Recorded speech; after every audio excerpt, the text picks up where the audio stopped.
Good morning, everyone. So, previously we were discussing self practice 1F and we discussed questions till question number 6. And in today's video, we'll proceed further from question number 7. Question number 7 क्या है? Out of a certain sum of money, a boy spends 3/5. जितना money था उसके पास उसका 3/5 part वो spend कर दिया. And then 1/4 of the reminder, जितना बचा हुआ पैसा था उसका 1/4 उसको भी स्पेंड कर दिया. ठीक है. Out of a certain sum of money a boy spends 3/5 and then 1/4 of the reminder. पहले जितना पैसा उसके पास था उसका 3/5 पार्ट को स्पेंड किया, फिर जो बचा हुआ पैसा था उसका 1/4 पार्ट उसको भी स्पेंड कर दिया. Then he is left with 15 rupees. He has 15 rupees left. How much money had he at first. Starting में उसके पास कितना पैसा था. So let the total money is having be x. Let the total money be, total money is equal to x. ठीक है. तो पहली बार में कितना स्पेंड किया, फर्स्ट टाइम स्पेंड कितना हुआ, फर्स्ट टाइम स्पेंड हुआ है आपका 3/5 ऑफ द मनी. तो 3/5 ऑफ द मनी स्पेंड हो जा रहा है तो 3/5x स्पेंड हो गया. रिमेनिंग कितना है,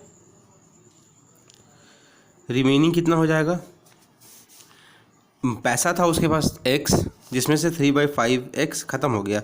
जैसे मान लीजिए आपके पास 12 रुपये हैं और आपने उसमें से 4 रुपये खर्च कर दिए. ठीक. तो बचा कितना, 8 रुपये बचा. तो आपके पास अगर x है और आपने 3/5x ख़त्म कर दिया तो बचा कितना, x minus 3/5x. 5 LCM 5x minus 3x कितना हो जाएगा, 2x/5. इसको सॉल्व कैसे किए, 5 और 1 का एलसीएम कितना हुआ, 5 और 1 का एलसीएम हो गया 5.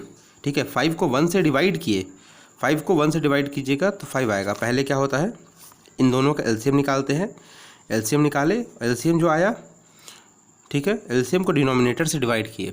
ये एलसीएम आया, एलसीएम को डिनोमिनेटर से डिवाइड किए. 5 को 1 से डिवाइड किए, कितना हो गया, 5 हो गया.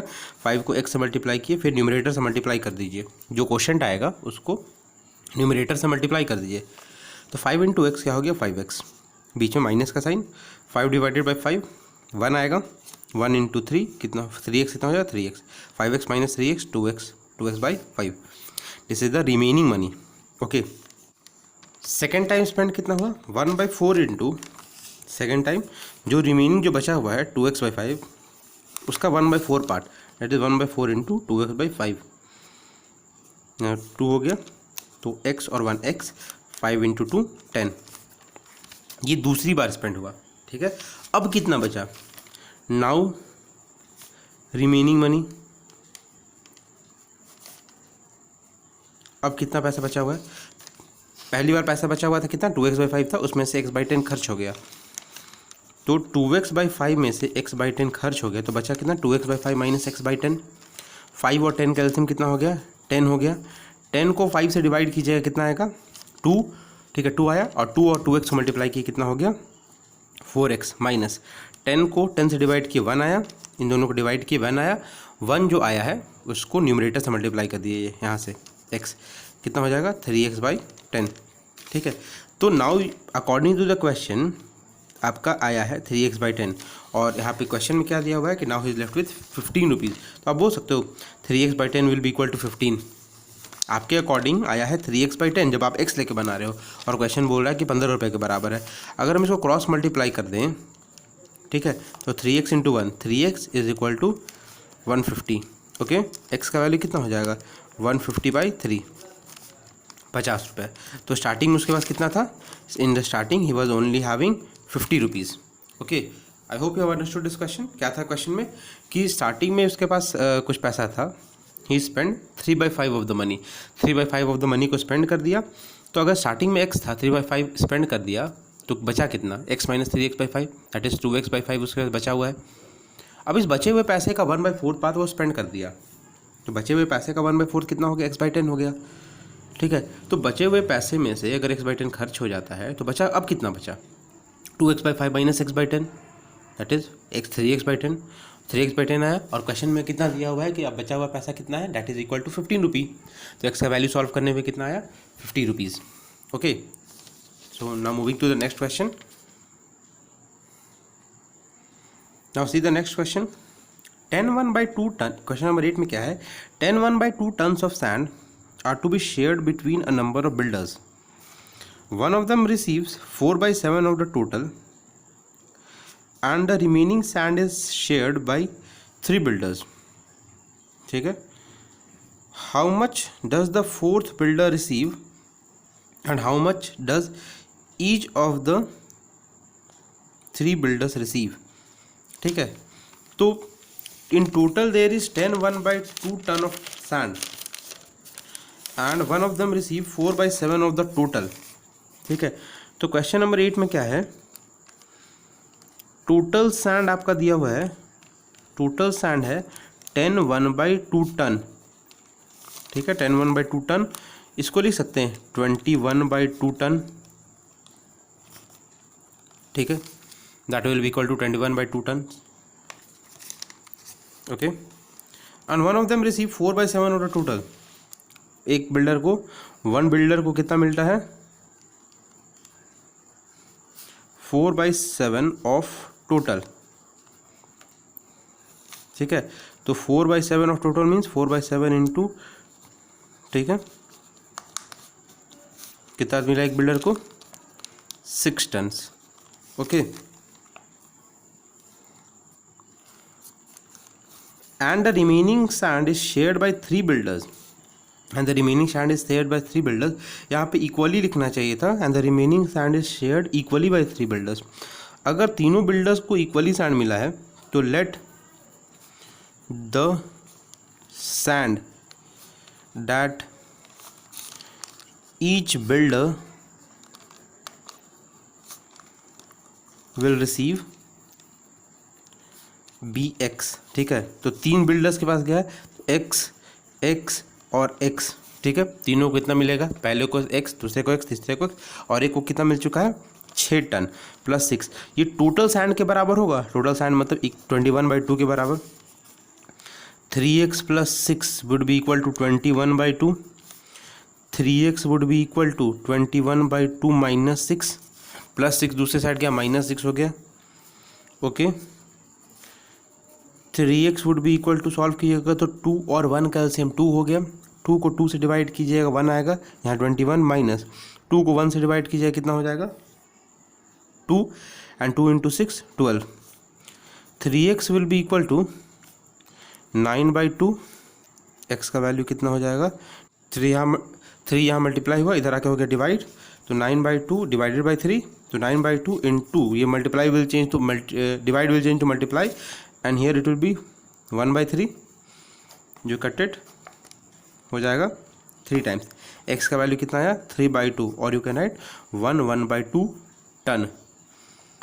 Okay, each builder will get 1/2 tons. Okay, now moving to the next question. A man aged 20, question number 9. A man aged 27 marries a woman aged 24. Man का जब शादी जब किया, man eight marriage, man at the time of marriage, ठीक है, कितने साल का था, 27 ईयर्स का था, एंड वुमेन कितने साल की थी, वुमेन वॉज 24 ईयर्स। ठीक है, दोनों में 3 साल का गैप था, year gap. He dies at the age of 81 and she dies at the age of 91। ठीक है, मैन 81 ईयर्स में मर गया and women she died at the age of 91। For what fraction of his life is the man married. Okay, तो 81 years में वो जाके उसका डेथ हो गया, 81 ईयर्स में उसका डेथ हुआ। ठीक, 27 ईयर्स में शादी हुआ था, तो कितने साल वो मैरिड था, तो 81 - 27, for these many years he was married. 81 - 20, इतने ही साल मैरिड था वो, that was 54 years. For 54 years he was married, for 54 years he was married. तो फ्रैक्शन, टोटल ईयर्स का कितना फ्रैक्शन होगा 54। ठीक है, तो टोटल ईयर्स का कितना फ्रैक्शन हुआ, fraction of his life he was married. कितने साल के लिए मैरिड था? 54 ईयर्स ही वह मैरिड, और टोटल साल कितना जिंदा हुआ रहा? 81 ईयर्स. तो 54/81, 9 6 टाइम्स एंड 9 9 टाइम्स. ठीक है, 3 2 times 3 times. For the 2/3 of his age, 2/3 of his year he was married. Okay, now moving to the next part of the question. For what fraction of her life is the woman a widow? कितने साल वो widow रही? For 24, at the age of 24 years, 24 साल में उसका marriage हुआ. when her husband was of 81 years, when he died, जब 81 year का उसका हस्बैंड था, तो वो कितने साल की थी? At the time of marriage she was 3 years younger. तो अगर डेथ, हस्बैंड के डेथ के टाइम में हस्बैंड का एज 81 था, तो at the time of her husband's death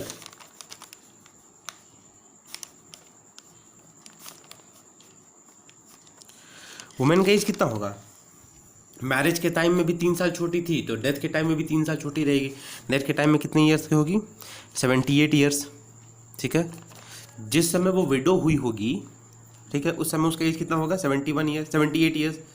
and she dies at 91 years. 91 years में उसका डेथ हो गया. ओके, तो for how many years she was widow for how many years? 13 years. 13 साल के लिए वो विडो रही. ओके, तो what fraction of her life she was widow? तो फ्रैक्शन कितना होगा? 13 years out of 91 years. When you cut it out, 13 1 time, 13 7 time, 1 for 1/7 part of her life she was widow. Okay, I hope you have understood these questions, and you solve this question number 10 by yourself. And this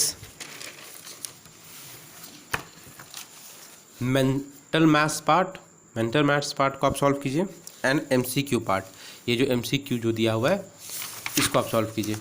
ठीक है, MCQ part को आप solve कीजिए from question number 7, this mental maths part and this multiple choice question part. And in the next video we'll start with the next chapter, that is power and exponents. We'll start with power and exponents. Okay, thank you.